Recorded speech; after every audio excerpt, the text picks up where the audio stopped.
Dengan mempelajari ilmu agama, menurut penulis di sini, bisa melapangkan dada seseorang dari apapun yang sedang menjadi beban ya dalam hidupnya, dan akhirnya membuat dadanya sempit, hatinya sedih, pikirannya kalut ya, dan juga buyar ide-idenya. Ternyata ilmu agama sangat membantu untuk membuat orang lepas dari kemelut itu.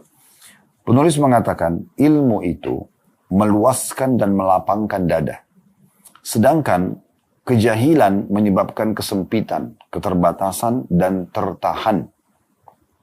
Setiap kali ilmu Anda bertambah dan semakin luas, makin Anda selalu dengarkan ceramah-ceramah para ulama, para da'i, Anda dengarkan segala macam ya masukan-masukan, maka dada Anda menjadi lapang dan juga luas. Karena tahu, oh ternyata permasalahan yang sedang saya hadapi ini dalam gambaran agama, makin berat ujian, maka makin besar pahalanya. Anda akan bisa lebih bersabar dalam menerimanya.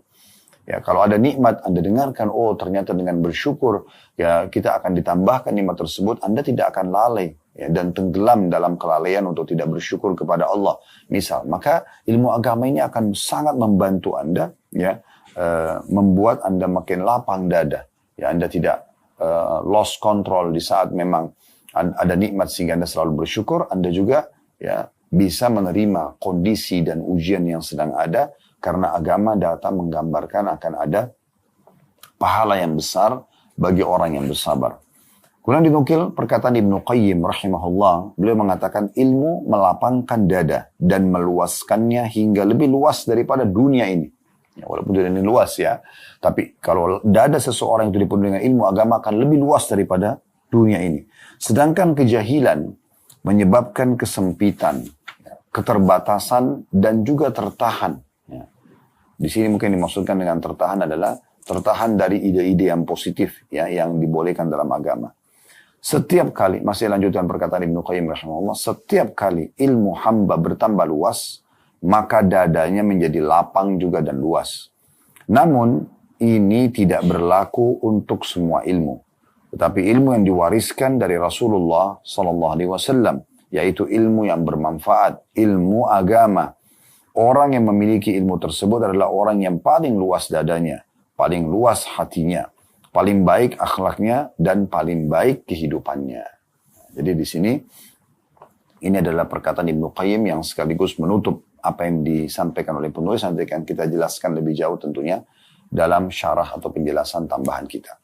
Baik, tapi kita tanggapi dulu perkataan Ibnu Qayyim rahimahullah ini. Dari sini kita ambil kesimpulan penting, teman-teman sekalian, kalau ya, ilmu agama ini betul-betul akan membawa Anda keluar dari segala macam jenis kemelut. Anda tidak tahu harus berbuat apa di saat Anda misalnya di PHK di kantor, atau ada orang utang lalu tidak bayar, atau Anda terkena penyakit dan Anda sudah coba ikhtiar berobat tapi belum sembuh juga misalnya. Kemudian Anda juga ya misalnya ingin menikah tapi belum juga datang jodohnya ya. Atau segala macam yang mungkin menjadi hambatan dan kemelut dalam hidup seseorang, ilmu agama datang memberikan jawabannya. Bahkan dengan kadang-kadang sebuah hadis, sepotong ayat misalnya, udah cukup memberikan jawaban kepada kita. Sebuah kesimpulan, oh ternyata butuh sabar dan bersangka baik dengan Allah Subhanahu wa taala, dan tidak pernah putus asa untuk ikhtiar, terus melanjutkan ya usaha dan upaya selama itu bukan diharamkan oleh Allah Subhanahu wa taala, sampai Allah memberikan yang terbaik kepada kita misalnya. Bagaimana gembiranya seseorang yang punya ilmu luas pada saat dia mendengarkan hadis Nabi SAW, bila seorang mukmin berdoa atau seorang muslim berdoa, maka Allah akan memberikan kepadanya jawaban hanya saja melalui salah satu dari 3 hal. Yang pertama, Allah akan memberikan kepadanya jawaban langsung. Misalnya dia minta kesembuhan, misalnya dia minta rezeki, Allah kasih langsung. Tentu sesuai dengan sunnatullah atau sistem yang sudah Allah aturkan ya. Misalnya Anda kalau lapar, Anda berdoa, ya Allah berikan saya atau hilangkan lapar saya. Tidak spontan laparnya hilang. Tapi Allah sudah membuat sebuah sunnatullah atau sistem, yaitu orang menghilangkan lapar dengan cara mendapatkan makanan, mengunyahnya, lalu menelannya, lalu kemudian diproses di usus, lalu laparnya hilang. Nah ini prosesnya, kan gitu.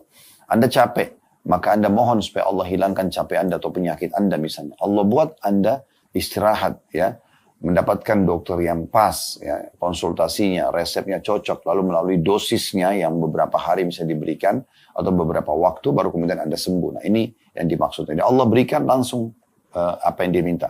Atau Allah akan menghilangkan musibah atau sesuatu yang buruk yang bisa menimpa dia karena doanya tadi. Atau Allah akan simpankan dalam bentuk pahala yang dia panen pada hari kiamat. Kalau Anda punya ilmu ini, misal sebuah hadis gitu kan, bagaimana gembiranya Anda dan bagaimana Anda bisa kokoh ya untuk melalui semua rintangan kehidupan dengan Anda berdoa kepada Allah SWT. Oh ternyata apapun, sebesar apapun rintangan, Allah akan terima kok doa saya. Bahkan Allah bisa kasih atau Allah akan hilangkan keburukan yang lebih buruk yang bisa menimpa saya, atau saya akan panen dalam bentuk pahala pada hari kiamat. Juga hadis Nabi SAW yang lain, kata Nabi SAW, kalau Allah mendengar doa yang indah dari seorang hamba, maka Allah menerlambatkan jawabannya, agar hamba tersebut tetap dalam doanya, agar dia panen pahala. Anda bisa bayangkan di saat Anda mengatakan, ya Allah sembuhkan saya. Detik itu juga langsung sembuh. Kira-kira Anda masih berdoa? Mungkin Anda sudah berhenti berdoa. Tapi di saat Allah biarkan 2-3 hari, seminggu, sebulan, Anda akan terus berusaha dan berdoa. Dan ini Anda seperti meringkas dan memangkas ya umur Anda di atas ketaatan kepada Allah SWT. Karena Anda sibuk dengan doa Anda di saat Anda belum mendapatkan jawabannya. Nah, itu poin penting ya yang kita bisa ambil hikmahnya.